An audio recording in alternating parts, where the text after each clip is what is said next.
Within the confines of this community center, the people of Dnipro rally to the cause, the defense of their city, the defense of their homes.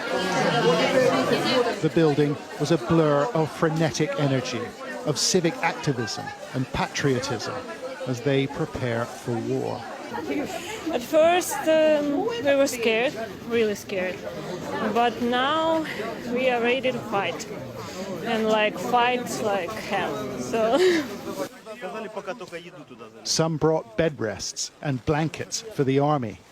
Others brought in medicine for the internally displaced. And new recruits for the military streamed through the door, although some seem less certain about it than others. Изготавливаю алюминиевые окна, алюминиевые конструкции для больших домов.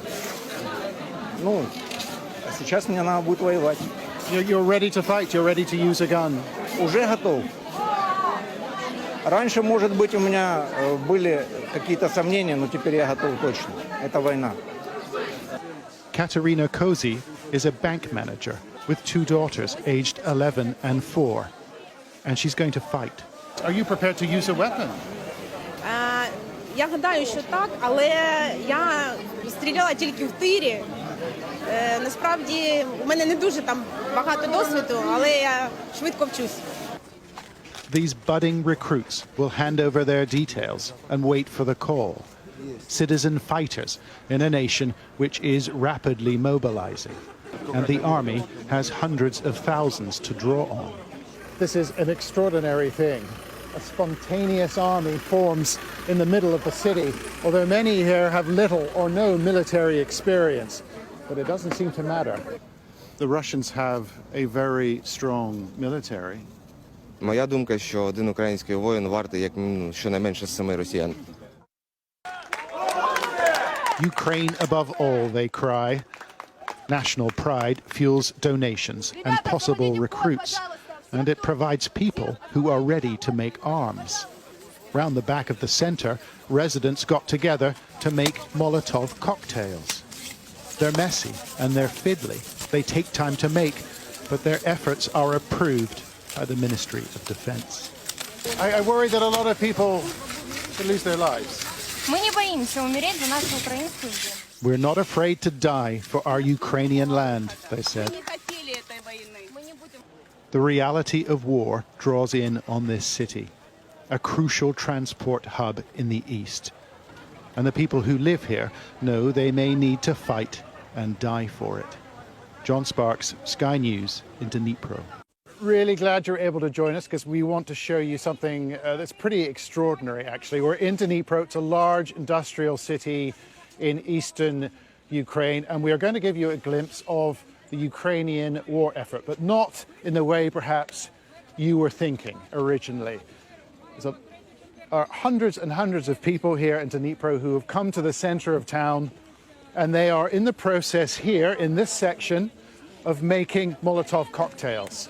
You see them, they're taking styrofoam, they've sort of grated the styrofoam, and they're now putting it into the bottles. The styrofoam works to make the Molotov cocktail sticky, to help it stick to vehicles, to other targets as well. You can see them grating it, and they're making it according to a recipe that has been distributed by the Ukrainian Ministry of Defense. Really quite extraordinary. You see there's so many people here doing this. All men between the ages of 18 and 60 have been mobilized. They're not allowed to leave the country. Many people are expected to fight, and I think what this shows is that many people in this country are willing to fight. It's not just people signing up to fight, though. Just in the background, you can see people bringing in supplies, food, water, blankets, sleeping bags, water, anything they think that will help the army. Also IDPs as well, bringing in supplies for IDPs. And this really is the whole community in action, supporting each other. A lot of people here feel like they have to do something, they want to do something, And I think one of the interesting things is that many of the people in this community are Russian speakers. They are ethnic Russians.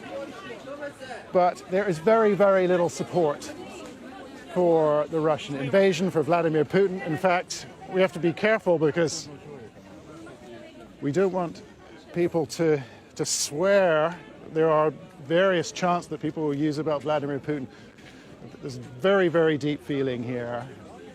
People are really angry about what is happening. I think one of the things that is absolutely fascinating is that they're willing to do this. The people are so united. They are facing one of the world's mightiest militaries, one of the world's strongest, most mighty military forces, and they have made inroads into this country. They are advancing, and people here are willing to fight.